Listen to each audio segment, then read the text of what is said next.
kondektor, ya. Di dalam keretanya itu kondektor, apa namanya, brandnya.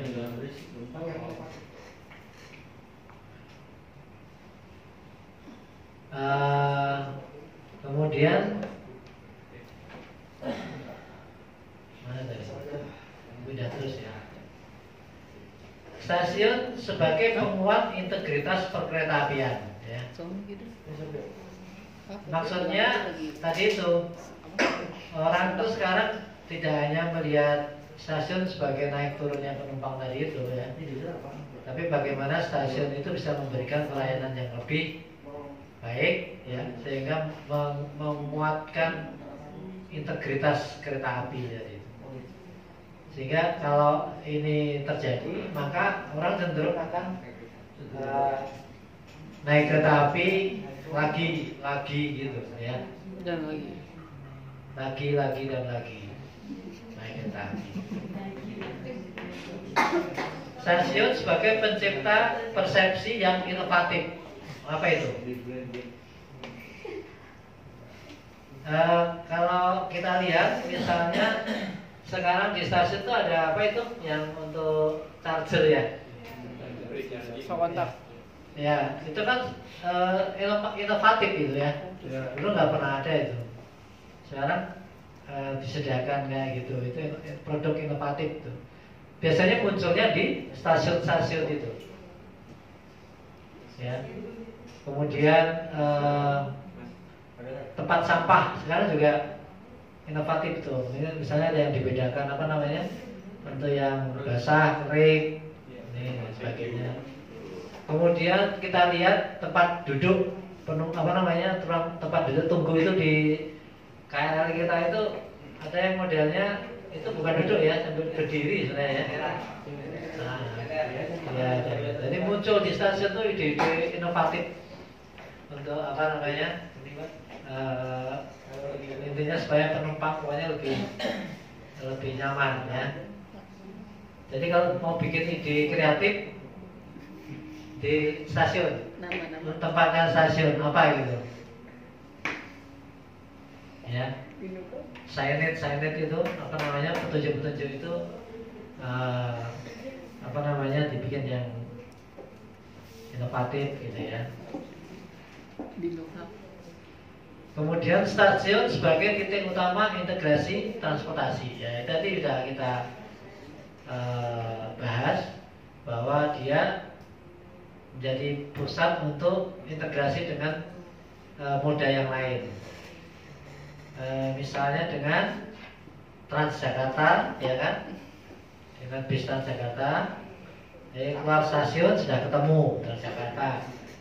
Kita keluar stasiun sudah ketemu apa namanya, taksi misalnya gitu. Kalau ojek di mana-mana tuh, di mana-mana ketemu. Di kosnya ketemu, Pak. Di kosnya ada, Pak. Ada. Terus bisa kalau di luar negeri ada juga yang langsung ketemu ke pelabuhan, ke kapal. Ya, kapal maksudnya kapal bukan kapal barang, di kapal pesiar, ya. Ya, gitu. Di kita belum ada, ya. Ada dulu di mana? Banyuwangi, ya. Itu langsung kita ketemu, kita kapal ke Bali. Gitu. Merak, Pak. Ada kapal. Hah? Merak. Oh iya, betul, Merak, ya. Ada kapal. Kita bisa langsung ke apa namanya, Roro, ke ini, Sumatera. Kemudian ke pesawat jelas, kalau sudah ada sekarang stasiun bandara, ya. Sudah ketemu dengan itu. Makanya sekarang, ya, ke depan itu KRL ini, PT KCI ini kan sudah ada nanti. Sudah dengar beritanya belum? Mengerti perkembangannya belum? PT KCI itu nanti sudah nggak ada. Ini kan sekarang sudah di match sama Pemprov, ya. Pemprov. dalam ini PT MRT. Jadi akan dikelola oleh Pemprov karena sahamnya lebih besar Pemprov. Ya. Dan namanya juga bukan KCI atau MRT, tapi namanya PT Integrasi Transportasi Jakarta. Budget lagi dah. Jadi integrasi, nah kalau Pak Integrasi Transportasi Jakarta atau integrasi KL kali. katanya integrasi transportasi Jakarta, ya. Jadi sudah terjadi secara hukum ya bahwa KRL itu yang mengelola sekarang bukan PT KCI, tapi PT itu tadi Integrasi Transportasi Jakarta, ya, yang terdiri dari perusahaan MRT dan KCI. Dan itu nanti akan mengembangkan pertama tahap awal ini ada 4 stasiun yang akan dikembangkan: Tanah Abang, Senen, terus Kebayoran kalau nggak salah, sama mana itu ya, itu nanti akan jadi tadi intinya integrasi menghubungkan pelayanan KRL dengan moda-moda yang lain ya, moda-moda transport yang lain. Dan hal ini adalah Transjakarta atau MRT tadi itu. Mungkin juga nanti oleh dengan LRT, ya kan? Jadi stasiun sebagai titik utama integrasi transportasi. Berikutnya kita bicara stasiun dan masyarakat. Ya. Bagaimana hubungan antara pemilik dan operator? Ya.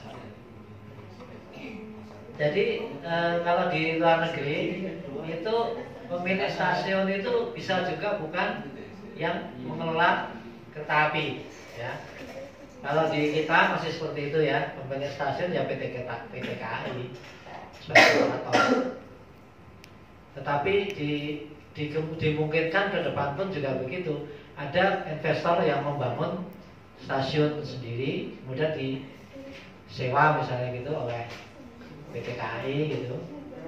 Bisa-bisa begitu. Nah di dalam hal ini antara pemilik tadi, owner dengan operator itu kadang-kadang ininya beda, visinya beda, ya.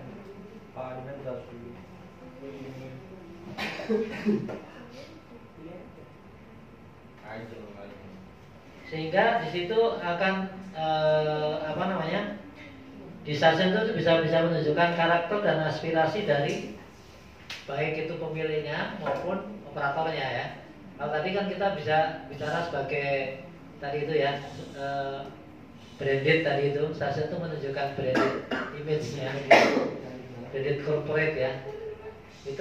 Itu anggap aja kalau ini branded image-nya ada dua ini, ada punya pemilik yang punya stasiunnya maupun sebagai operatornya. Nah itu kalau terjadi seperti itu bisa itu dibagi-bagi.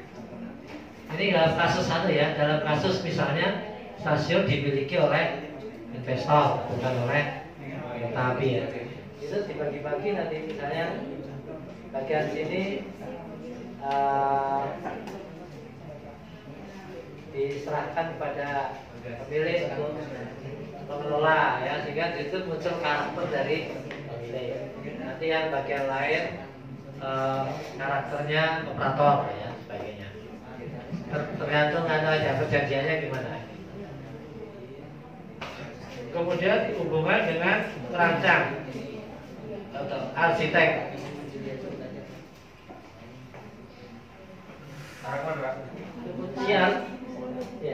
Si arsitek kalau dia dapat tugas untuk merancang stasiun ya.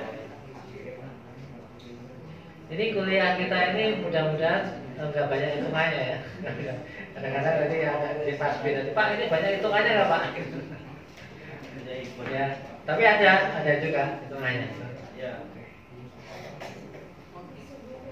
Jadi arsitek hubungannya dengan ini atau perencanaan dengan stasiun itu dia harus bisa menyediakan fungsi yang tepat dan pada saat yang tepat ya. Ya tugasnya arsitek juga gitu, misalnya dia harus tahu fungsinya. Di dalam stasiun itu harus ada fungsi apa aja gitu ya. Dan disediakan pada waktu yang tepat ya.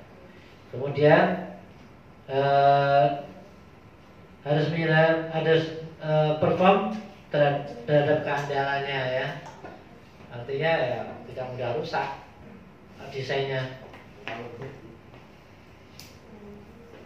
Dengan merancang memberi apa namanya kemudahan dalam perawatan ya. Baiknya karena ini masih pabrik apa namanya bangunan pabrik tadi ya, komersial pabrik itu sebaiknya diberi kemudahan untuk perawatan ya, mudah untuk perawatan.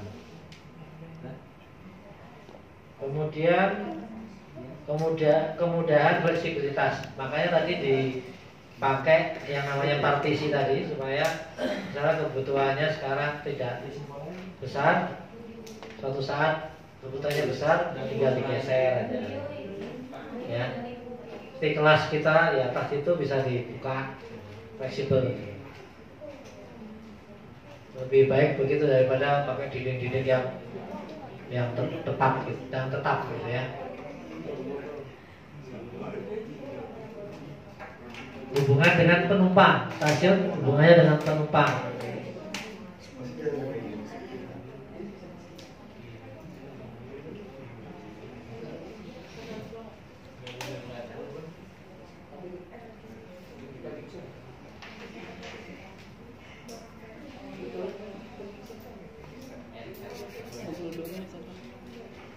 Yang betul itu kita menyebut penumpang atau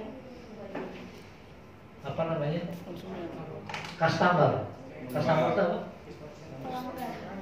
Pelanggan. Penumpang atau pelanggan? Penumpang.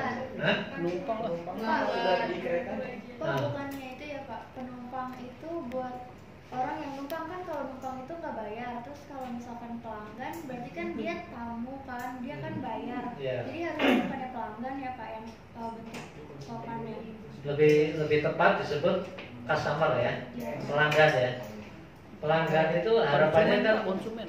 dia naik kereta api tidak sekali itu saja, ya kan? Ulang-ulang, karena langganan. Dari kata langganan kan. Kalau penumpang mungkin pada saat itu dia jadi penumpang udah selesai gitu ya. Ya jadi kita sebaiknya menyebut orang yang naik kereta api itu pelanggan kita, customer. Makanya juga namanya kan customer service ya, ya kan? Kalau yang melayani penumpang kita di stasiun itu customer. Dia udah nggak pelanggan.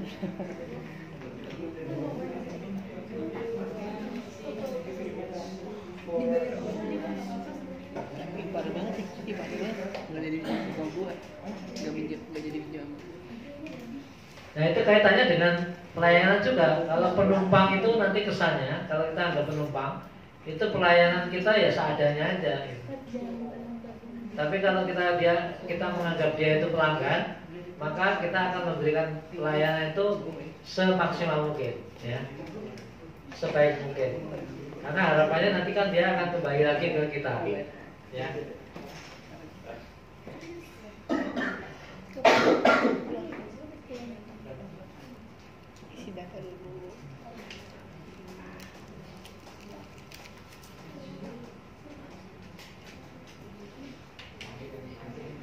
Kemudian sebelum saya lanjutkan, apa ada komentar?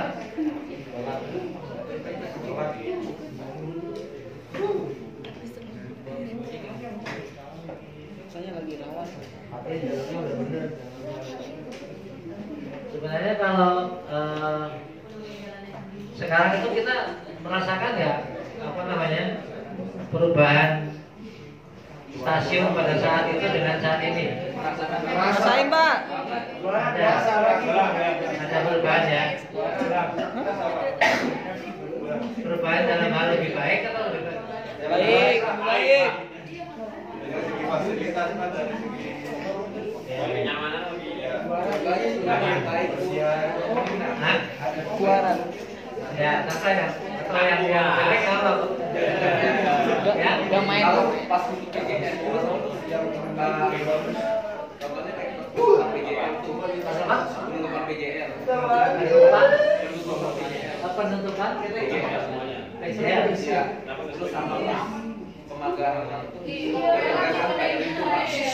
sterilisasi. ya pemagangan juga Ya, ya. itu bukannya malah kelihatan lebih bagus jadi dengan waktu di PJL habis ditutup udah gitu aja nggak dirapin lagi untuk bekas PJL-nya. Oh, maksudnya ini PCL-nya dibongkar. Ya dibongkar tapi ya udah nggak dirapin lagi. Kenapa dibongkar? Dibongkar biasanya kan nggak perlu ditutup dari luar sisanya udah ada kualitas. Oh, itu ya ditutup ya. Cuma nggak dirapin lagi. Ya, itu Berantakan jadinya. jadi kurang rapi jadinya ya.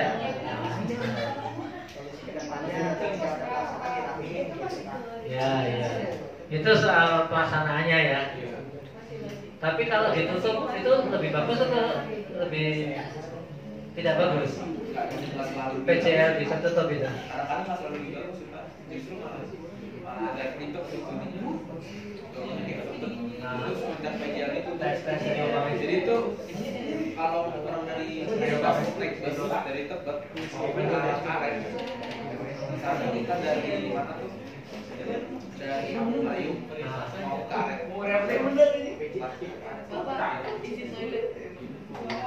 Oh, misalnya dari mana ya? Jadi kadang-kadang harus kita butuh dengerin dong temen-temen. Ya, ya. Itu dia proksi juga Pak. Jadi memang ya kita harus kalau seperti itu kita harus berpikir secara apa namanya prioritas sebenarnya. Ini ditutup itu kan karena ada alasan pasti ya. Kenapa ditutup? Tapi pasti ada efeknya kan gitu kan? Ditabrakan. Katanya waktu ini akibat ditutup dia harus jalan kaki lebih panjang ya. Masalahnya itu nggak ada antisipasi kayak gitu. Oh iya iya. Kalau Ya. kita bisa antisipasi. Iya. Ya sebenarnya kalau penutupan perlintasan itu pasti alasannya keselamatan pasti. Makin sedikit perlintasan kan lebih bagus.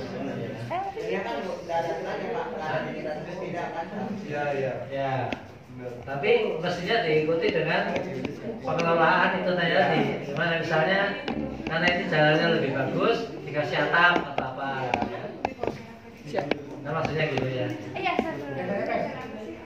Tapi kalau dari sisi prioritasnya apa sekarang? Kalau keselamatan ya bagus ditutup itu. Tinggal tapi dirapikan. Kalau yang sterilisasi tadi apa kejelekannya? Kejelekannya itu biasanya tata ruangnya masih gimana gitu. Jadi contohnya terutama pas pemasangan pagar-pagar yang di sekitar itu kadang-kadang modelnya entah bekas atau jika padahal sebenarnya ada baiknya beberapa model tiang atau pagar yang memang fungsinya sama tapi punya estetika lebih baik gitu. Ya. Tapi kalau dari sisi sterilisasinya bagus nggak? Bagus ya. Belum maksimal. Jadi hanya soal pelaksanaannya lagi nih ya. Pemilihan bahannya kurang bagus misalnya gitu kan. Iya. Tapi kalau sterilisasinya sendiri sebenarnya bagus ya. Kalau udah steril hasil kan jadi nggak tertib. Ya. Ya. Andrea mau nanya kenapa? Pak, Ya. Pak, Ya. kalau untuk stasiun lintas layang itu kan kita ke atas ya. Enggak. Dan kalau untuk stasiun model baru seperti lintas Bekasi juga dia ke atas dulu baru turun bawah. Yang Bekasi. Ya lintas Bekasi itu. Kayak sekarang kan di atas. Kalau lintas Bekasi stasiunnya kan dia kan naik ke atas dulu. Masuk baru turun ke peron bawah. Oh iya iya. Ya, contoh dari negara Iya. Nah itu dia ramah pasti Pak untuk penyandang disabilitas Pak. Saya rasa lift juga nggak ada atau kurang itu kan kalau untuk penyandang disabilitas susah Pak naiknya Pak. Kalau di cari negara ada kan? Ada liftnya. Lain Mas ya? Lagi dibikin Pak. Tapi kalau untuk lintas layak nggak ada Pak. Mungkin. Kita layak nggak ada. Itu makanya ditanyakan Pak untuk penyandang disabilitas Pak. Iya iya. Iya. Gimana tuh Pak? Ya mestinya kalau kita mau ramah kaum disabilitas juga harus disediakan fasilitas itu. Tapi biasanya ada kok nanti lihat tapi misalnya bukan untuk umum, khusus saja untuk dia misalnya. Kalau stasiun-stasiun yang nggak besar ya, tapi tetap ada disediakan. Karena itu sekarang sudah menjadi peraturan ya, supaya bisa terbit IMB, ya. Supaya bisa terbit IMB, apalagi di bangunan publik, biasanya dipersyaratkan itu. Dipersyaratkan. Nah, kalau di negara ini kan boleh dipakai untuk yang orang yang cacat juga bisa. Tapi kalau stasiun-stasiun kecil mungkin karena supaya penyediaannya juga tidak terlalu besar, tapi tetap disediakan khusus untuk penyandang cacat. Beberapa stasiun juga nggak ada sih Pak. Mana? Sekarang kan banyak bikin underpass ya kayak Skybot, Depok itu banyak underpass itu juga nggak ada sih Pak. Jadi untuk yang disabilitas jadi susah gitu Pak. Iya iya iya. Itu makanya Saya juga belum tahu yang stasiun LRT ini ya, yang di atas. Ini kalau untuk disabilitas pakai apa gitu saya belum tahu juga. Ada lift biasa ya Pak. Cuma prinsipnya harusnya disediakan. Prinsipnya disebut. Karena ya. jadi kalau untuk yang dipakai itu sebenarnya kalau di fasilitasnya kan ada Pak, cuma ada cuma di peron Pak, jadi hanya untuk naik turun peron Pak. Jadi kalau dari pintu masuk itu nggak ada. Di pintu masuk stasiun itu nggak ada, jadi cuma ada eskalator gitu nggak ada. Kurang lama. Pertama underpass biasanya underpass stasiun tuh malah bikin capek gitu karena kalau dibandingkan dengan overpass itu jatuhnya malah lebih berat Pak langkah kalau buat lewatin underpass tuh. Tapi kan safety nih. Iya. Iya. Overpass Pak. Apa? Yang ke bawah, ke bawah, naik. Aduh. Ya sebenarnya kalau disediain itu kan lebih apa namanya eskalator misalnya gitu ya. Terus kalau pakai overpass kan kalau misalkan stasiun perubahan layout lebih gampang bukan semuanya ya Pak. Kalau misalkan stasiun pakai overpass jangan mau Dibanding? kalau pakai dibanding underpass soalnya pas di tanah gitu kan kalau misalnya ada lewat tadi mubazir itu kan underpass. Ya, ya. Tapi sekarang itu kebanyakan kalau lintas Manggarai Bogor pakai underpass kan. Manggarai Bogor. Manggarai Bogor ya. Contohnya? Hampir semua stasiun di Manggarai Bogor jadi mau kan Misalnya Depok. Depok underpass. Depok. Santai, orang Depok sama. Orang Depok ya. Hah? Depok itu Pak, sekarang underpass mau dibikin terus Bandung baru mau dibikin underpass. Lenteng Agung juga. Ya, ya. Tapi kalau lintas Depok kita yang Bogor jadi juga sama pakai underpass. Mungkin ada kecenderungan kita itu lebih senang turun dulu gitu ya daripada naik dulu gitu ya. Saya naik dulu Pak. Nah, Kalau naik kalau napas itu malah berat, turunnya juga berat jadi agak suka nggak terkendali. Kalau dibandingkan apalagi kalau konstruksi yang depan itu kan banyak dari beton ya. Kalau kertas kan bisa pakai logam dulunya. Dulunya itu bisa kalau misalnya naik itu lebih ringan gitu. ya. Apalagi kalau disediakan skalatornya ya. Dan tidak ada apa namanya masalah banjir dan sebagainya. Satu lagi tidak ada masalah kekumuan ya. Misalnya kalau underpass itu kan kemudian ada gelandangan di situ sebagainya. Dalam stasiun saya juga Iya. Jadi sebenarnya lebih baik underpass ya. Apa namanya? Overpass. Ya sekarang ini kan yang sini overpass juga semua kan. Semua pasti naik ke atas kan kalau mau pindah belok disediakan apa namanya eskalator atau ini kan. Jadi sudah mengikuti sarannya manusia.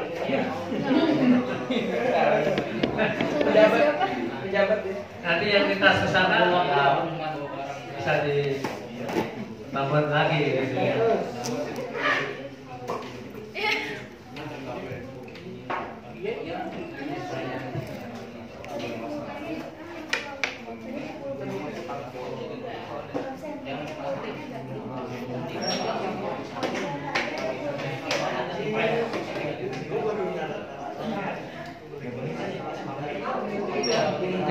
Sedikit lagi ya, kita tuntaskan kuliah kita. Kita bicara ini masa depan stasiun. Seperti apa ini masa depan stasiun? Ya. Kita nanti bicara masa lalunya, ini masa depannya. Itu akan sangat terkait dengan yang pertama jaringan kereta apinya, ya. Jaringan kereta api ini tentunya makin lama, makin ke depan, ini akan makin banyak ya. Yang dulu satu trek menjadi 2 trek, yang 2 trek menjadi 4.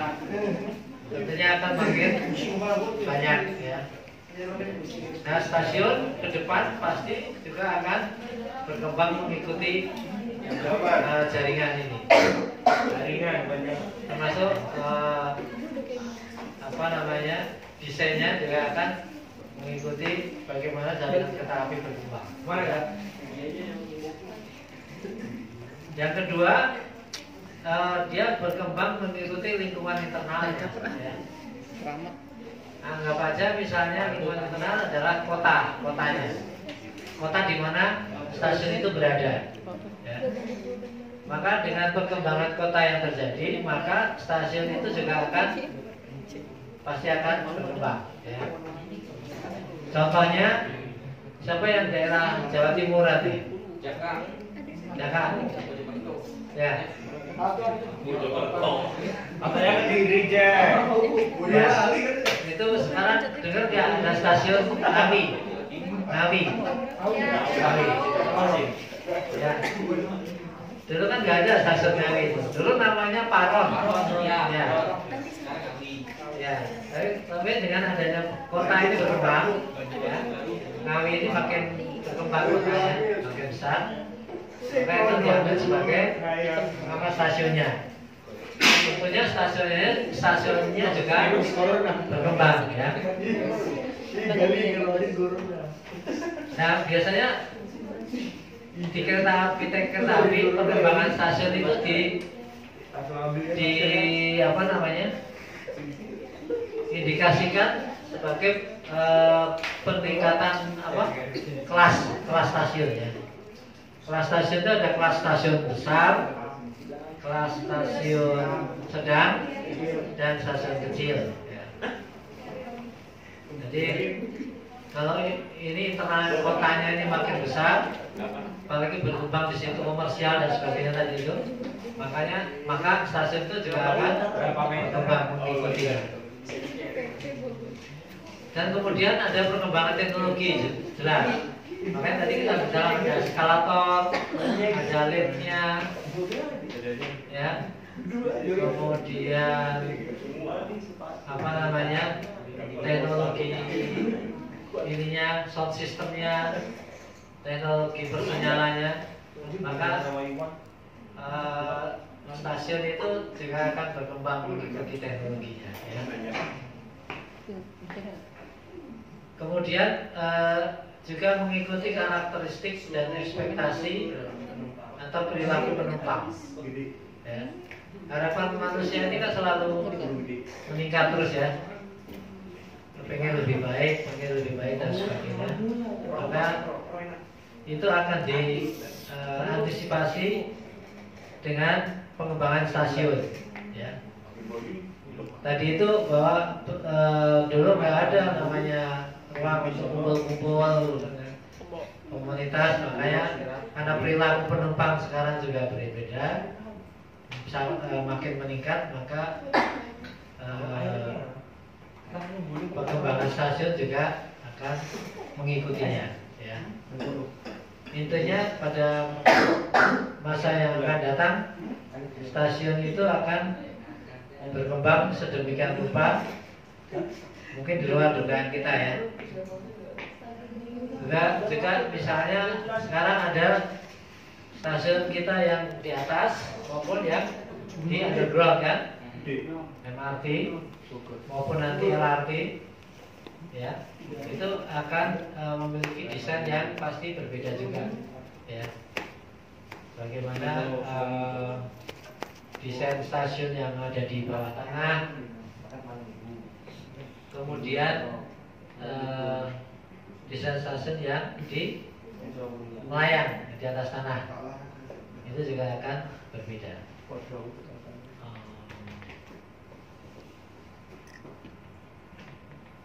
Kemudian